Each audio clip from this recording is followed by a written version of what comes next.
La plupart des hommes ne réalisent pas que leur pénis vieillit, tout comme leur cœur, leur cerveau ou leurs os. Ignorez-le et vous ne perdrez pas seulement la fonction, vous perdrez la confiance, la dignité et la connexion. Bonjour, je suis le docteur Moekara. Je suis urologue et professeur de médecine avec plus de 30 ans d'expérience en santé masculine, spécialisé dans l'aide aux hommes âgés pour préserver non seulement leur fonction sexuelle, mais aussi leur sens de l'identité. Et si je vous disais que la première cause de dysfonction pénienne chez les hommes de plus de 60 ans n'a rien à voir avec l'âge et qu'un simple soin quotidien, pas un médicament, changerait tout? Dans cette vidéo, je vais vous donner 5 façons essentielles de prendre soin de votre pénis, fondées sur la science et spécialement adaptées aux hommes de plus de 60 ans. Ce ne sont pas des gadgets. Ce sont de vraies stratégies pratiques qui peuvent vous sauver la santé et la qualité de vie. Et assurez-vous de rester avec moi jusqu'à la fin, car je vous révélerai un dernier conseil bonus que la plupart des médecins ne mentionnent jamais, mais qui pourrait prévenir l'une des affections péniennes les plus douloureuses que nous rencontrons chez les hommes âgés. Avant de commencer, si vous ne vous êtes pas encore abonné, cliquez sur ce bouton et activez la cloche pour ne jamais manquer de conseils de santé pratiques et adaptés à votre âge, faits juste pour vous. Et si ce sujet vous intéresse, tapez 1 dans les commentaires. Si vous pensez que je pourrais améliorer ou mieux expliquer quelque chose, tapez 0. Vos commentaires m'aident à mieux vous servir. Commençons par la partie la plus incomprise, et peut-être la plus importante, des soins du pénis en vieillissant, le maintenir actif. Parce que la vérité est que lorsque vous arrêtez de l'utiliser, votre corps commence à le perdre. 1. Restez sexuellement actif, même sans rapport sexuel.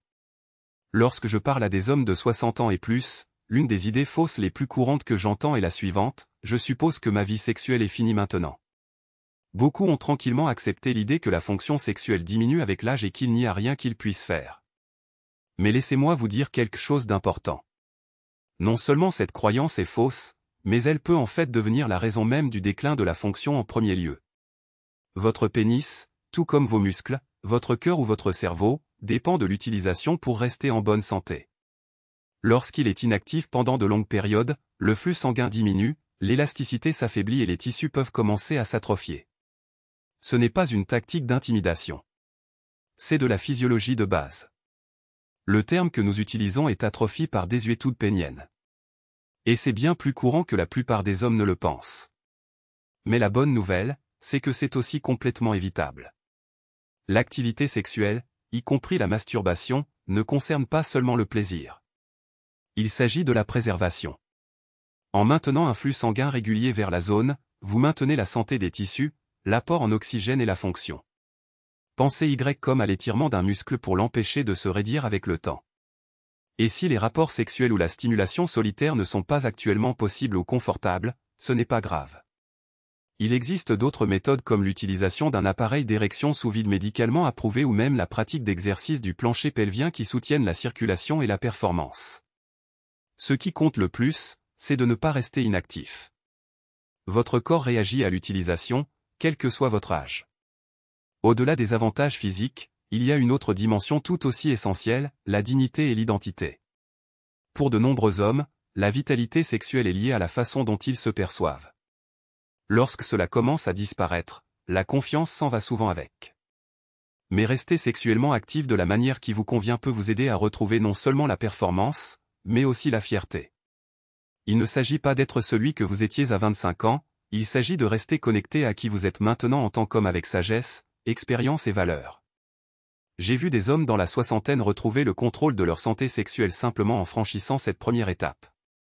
Et le plus souvent, une fois qu'ils le font, d'autres aspects de leur santé commencent également à s'améliorer. C'est un effet d'entraînement. Confiance, intimité, motivation. Tout est lié. Maintenant que vous connaissez l'importance de rester sexuellement actif, laissez-moi vous montrer quelque chose de tout aussi critique.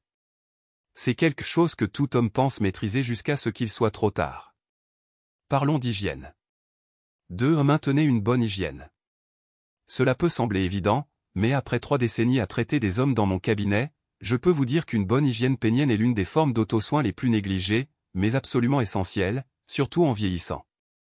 J'ai vu trop d'hommes venir à mon cabinet avec des infections, des irritations, ou même des affections plus graves, simplement parce que personne ne leur avait jamais appris à se nettoyer correctement. Il ne s'agit pas d'être sale. Il s'agit de ne pas savoir comment l'âge modifie votre corps et comment adapter vos soins en conséquence. En vieillissant, notre peau devient plus sensible. La réponse immunitaire ralentit et le corps n'est pas aussi rapide pour combattre les bactéries ou guérir les irritations.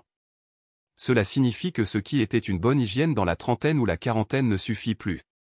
Si vous êtes incirconcis, cela devient encore plus important car les bactéries, la sueur et les peaux mortes peuvent s'accumuler sous le prépuce, entraînant des infections comme la balanite ou des conditions qui augmentent votre risque de cancer du pénis. Oui, le cancer. Et ce n'est pas rare.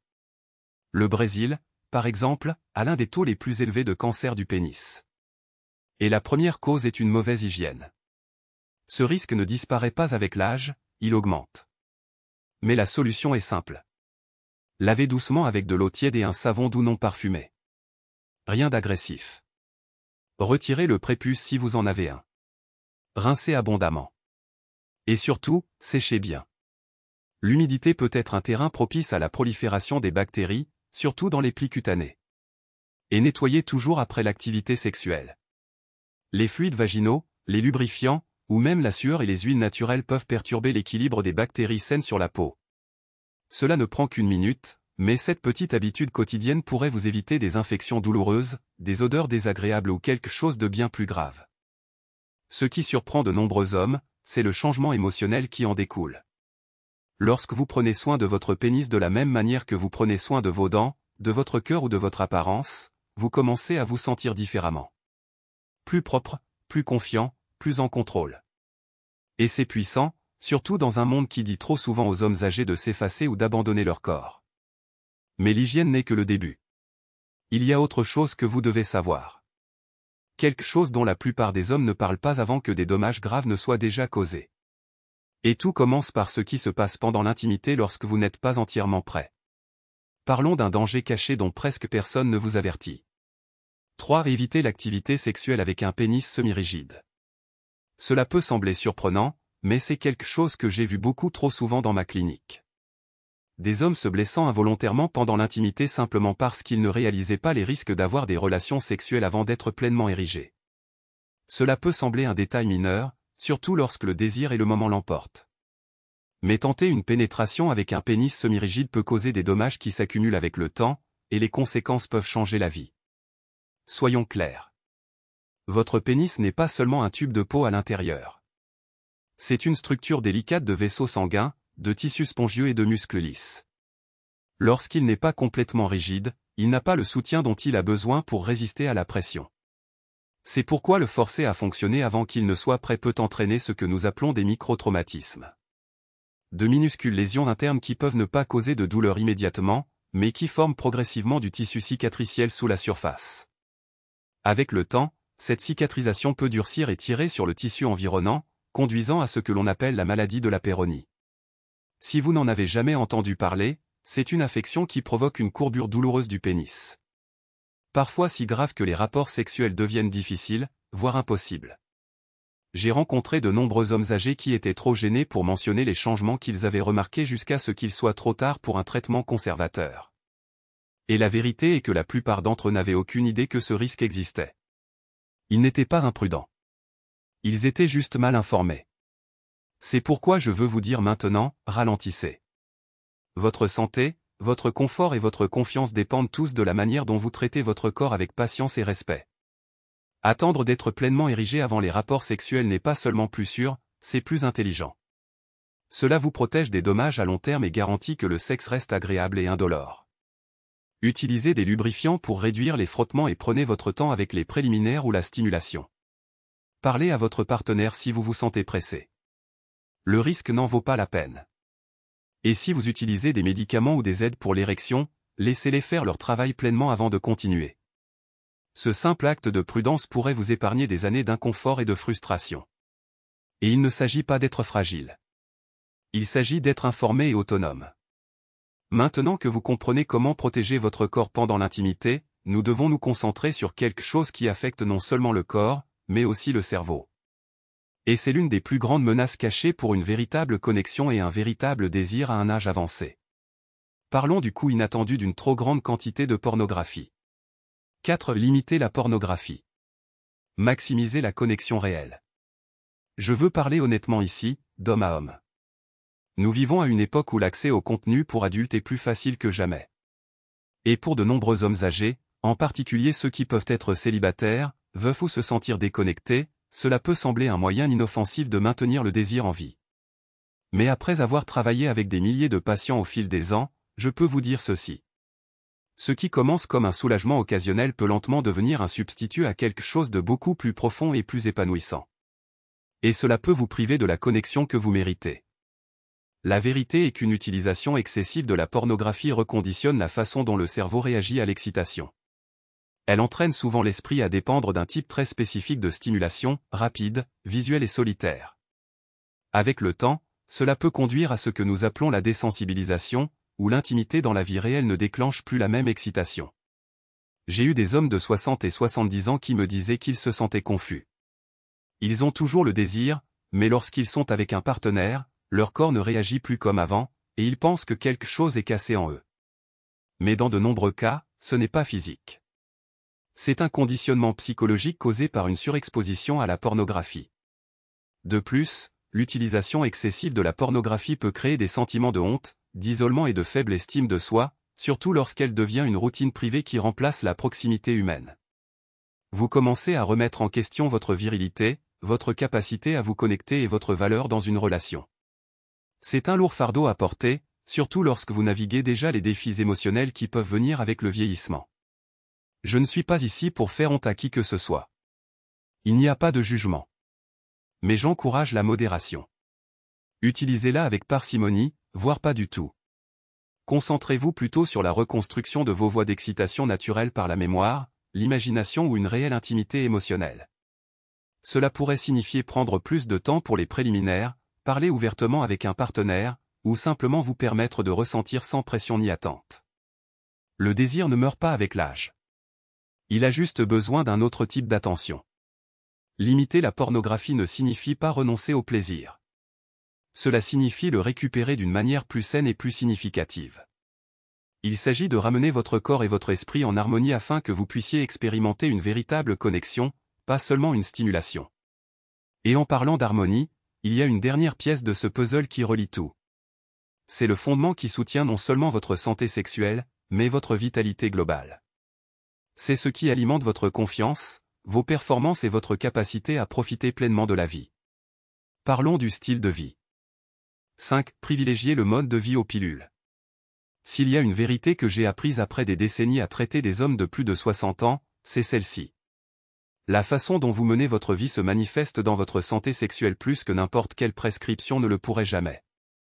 Beaucoup de mes patients viennent en espérant une pilule magique, une solution rapide pour retrouver ce qu'ils ont l'impression d'avoir perdu. Mais la réalité est qu'aucun médicament ne peut rivaliser avec le pouvoir d'habitudes saines et cohérentes. Votre mode de vie est le carburant qui alimente tout, de votre flux sanguin à vos niveaux d'hormones en passant par votre acuité mentale. Et oui, votre capacité à performer et à vous sentir à nouveau vous-même. Le lien entre le mode de vie et la santé sexuelle n'est pas seulement anecdotique, il est biologique. Les érections dépendent d'une bonne circulation sanguine, et la circulation sanguine dépend de la santé de votre cœur et de vos vaisseaux sanguins. Lorsque vous fumez, buvez beaucoup ou mangez mal, vous endommagez ces vaisseaux et limitez la circulation vers les parties les plus vitales de votre corps, y compris votre pénis. La dysfonction érectile est souvent l'un des premiers signes avant-coureurs de maladies cardiaques, et c'est la façon dont votre corps vous murmure que quelque chose de plus profond pourrait aller mal. Mais voici la bonne nouvelle. Chaque choix sain que vous faites aujourd'hui a un effet immédiat et durable. Lorsque vous arrêtez de fumer, votre circulation s'améliore en quelques jours. Lorsque vous réduisez votre consommation d'alcool, votre testostérone peut commencer à se rééquilibrer. Lorsque vous commencez à marcher 30 minutes par jour ou à manger des aliments qui soutiennent la santé vasculaire, comme les baies, les légumes à feuilles vertes et les poissons gras, vous ne prolongez pas seulement votre vie, vous l'enrichissez. Votre énergie revient, votre confiance grandit et, lentement, la fonction suit. Ce que j'aime le plus, c'est de voir un homme réaliser que son corps n'est pas cassé. Il est réactif. Il attend qu'il se manifeste à nouveau, qu'il en prenne soin comme il a pris soin de lui toutes ces années. J'ai vu des patients redresser la barre de façon spectaculaire simplement en modifiant leur routine quotidienne. Ils dorment mieux. Ils rient plus. Ils se réengagent avec leur partenaire et avec la vie elle-même. Et ils cessent de dépendre des pilules parce qu'ils ont construit quelque chose de plus fort, une fondation. Alors, avant de prendre une autre ordonnance, chaussez vos chaussures de marche. Choisissez l'eau plutôt que le whisky. Priorisez le repos. Connectez-vous avec les autres. Votre corps écoute la façon dont vous vivez, pas seulement ce que vous prenez. Maintenant, il y a un dernier conseil que je veux partager. C'est simple, mais étonnamment puissant, et la plupart des hommes n'en ont jamais entendu parler. Cela se passe pendant que vous dormez, et cela pourrait être la clé manquante pour protéger votre virilité en vieillissant. Parlons de quelque chose d'inattendu. Ce que vous portez ou ne portez pas au lit. Conseil bonus, dormez sans sous-vêtements. Cela peut sembler un petit détail, presque trop simple pour avoir de l'importance, mais au fil des ans, j'ai appris que ce sont souvent les habitudes les plus discrètes qui ont l'impact le plus surprenant. Dormir sans sous-vêtements est l'une de ces habitudes. Et une fois que vous comprendrez pourquoi, cela changera votre façon de penser au confort nocturne et à la santé à long terme. Pendant le sommeil, votre corps entre dans un état naturel de réparation et de régulation. Pour les hommes, une partie de ce processus comprend des érections spontanées qui se produisent tout au long de la nuit, quelque chose de complètement normal et même essentiel pour maintenir le tissu érectile sain et oxygéné. Mais lorsque vous portez des sous-vêtements serrés ou restrictifs, en particulier des slips ou des pyjamas ajustés, vous risquez de comprimer involontairement votre pénis pendant ces érections nocturnes. Avec le temps, cette pression peut entraîner une irritation des tissus, une réduction du flux sanguin et, dans certains cas, le développement de cicatrices internes. Ces cicatrices, en particulier lorsqu'elles passent inaperçues pendant des années, peuvent entraîner une condition appelée maladie de la péronie, une courbure douloureuse du pénis qui est beaucoup plus fréquente chez les hommes âgés que la plupart ne le réalisent. Choisir simplement de dormir nu ou dans des caleçons amples permet à votre corps de se restaurer naturellement sans friction ni compression inutile. Cela peut sembler un petit ajustement, mais je l'ai vu faire une réelle différence pour les hommes qui essaient de préserver le confort, la fonction et la confiance. Et si vous vous dites, est-ce que quelque chose d'aussi simple pourrait vraiment avoir de l'importance, attendez d'entendre comment toutes ces habitudes se connectent. Parce que lorsque vous les combinez, quelque chose de puissant commence à se produire. Dans le message final, je veux vous montrer comment ces 5 étapes essentielles et cette habitude bonus peuvent vous aider à retrouver quelque chose d'encore plus grand que la santé sexuelle. Parlons de dignité, de confiance et de ce que signifie vraiment vieillir selon vos propres termes. Conclusion. Je sais que pour beaucoup d'hommes, surtout à mesure que nous avançons dans la soixantaine et au-delà, parler de santé sexuelle peut sembler inconfortable, voire inutile. Mais la vérité est que votre relation avec votre corps ne se termine pas avec l'âge. Elle évolue. Et la façon dont vous en prenez soin maintenant est plus importante que jamais. Ce dont nous avons parlé aujourd'hui, maintenir votre pénis actif, maintenir une bonne hygiène, vous protéger pendant l'intimité, limiter la surexcitation due à la pornographie, mener une vie saine, et oui, même dormir sans sous-vêtements. Ce ne sont pas seulement des conseils médicaux. Ce sont de petits actes de respect de soi. Chacun d'eux renforce votre dignité, votre vitalité et votre connexion à qui vous êtes. J'ai eu le privilège d'aider d'innombrables hommes à retrouver confiance en leur corps. Non pas parce qu'ils ont cherché la jeunesse, mais parce qu'ils ont choisi de prendre soin d'eux, de rester engagés et de considérer leur santé sexuelle comme une partie significative de leur bien-être général. Vous n'êtes pas seul si vous avez lutté en silence ou si vous ne savez pas par où commencer. La bonne nouvelle est qu'il n'est jamais trop tard. Chaque jour offre une chance de faire une chose différemment, de faire un meilleur choix et de faire un pas vers la reprise du contrôle. Votre santé ne définit pas votre valeur, mais elle reflète votre attention. Et lorsque vous prenez soin de vous de ces manières simples et puissantes, cela se voit dans votre façon de marcher, dans la façon dont vous vous rapportez aux autres et dans la façon dont vous vous sentez à l'intérieur. Merci d'être ici, d'avoir écouté et d'avoir choisi d'investir en vous-même. Vous avez fait le premier pas, continuons ensemble. Si ce message vous a parlé ou vous a rappelé quelqu'un qui pourrait avoir besoin de l'entendre, veuillez aimer cette vidéo et la partager avec un ami, un frère ou un père. Et n'oubliez pas de vous abonner pour plus de conversations réelles sur la santé masculine, car prendre soin de soi ne devrait jamais s'accompagner de honte, et vous n'êtes jamais trop vieux pour commencer.